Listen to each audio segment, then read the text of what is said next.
Jim Wagner, Lessons for Instructors. Now, we already put on the simulated wound stage makeup on Joachim Roux, one of the reality-based personal protection instructors, and you could set up a scenario like this. Now, you have a person with the injury, and next to him is a knife. Now, I come up as a student, I don't know what his condition is. I just see a man down, and I see a knife. Is he a good guy? Is he a bad guy?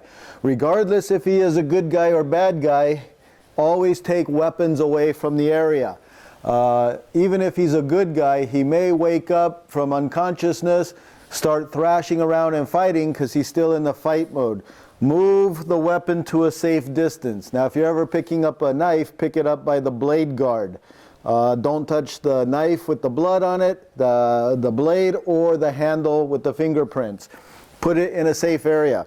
Now, when you come up to something like this, you're probably going to have a standard first aid kit right out of your car or out of your home or somewhere that it may even be on you during travel.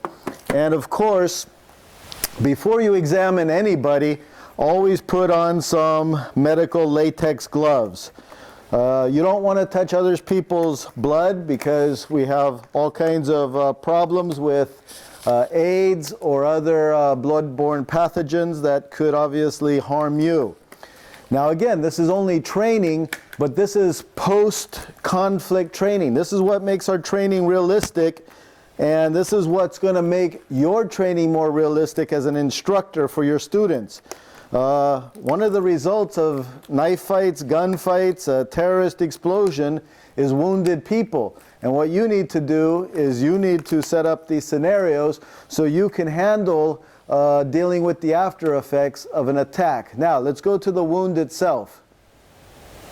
Now, it's obvious from the outside that we see a wound, and this is obviously a knife wound with a large cut.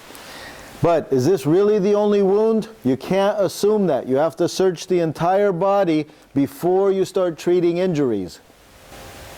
So what you want to do to search the body is start with the head first. First do a visual, then start with the head. Now if you suspect a neck injury, obviously don't be moving around the head and neck. But you're going to feel around, look for blood, move around.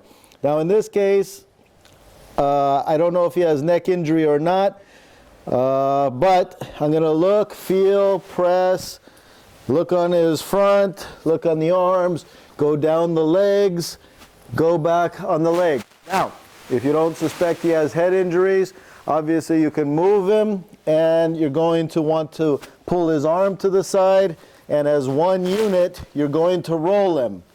Then check the back, feel, make sure you get everywhere. Look at the legs, look between the legs, obviously the arteries in the legs. Once you suspect that there are no other injuries, roll them back over. And now we're going to start dealing with the injury. And the first thing you're going to do is pull out of your first aid kit a dressing. And this is what you'd find in a first aid kit. So we're going to lift up the shirt. We're going to expose the wound. And of course, for your students, you have your simulated wound here. And like any wound, you'll take your dressing and you'll put direct pressure over this. And obviously, either your student is going to call the emergency services, such as an ambulance and the police, or you're going to have your student yell for someone, call the police, call 911, depending on your locale and what country you're in. But just hold direct pressure, and this person is unconscious at the moment, and I'm stopping the bleeding until the ambulance arrives. In my case, I also have an Israeli dressing bandage.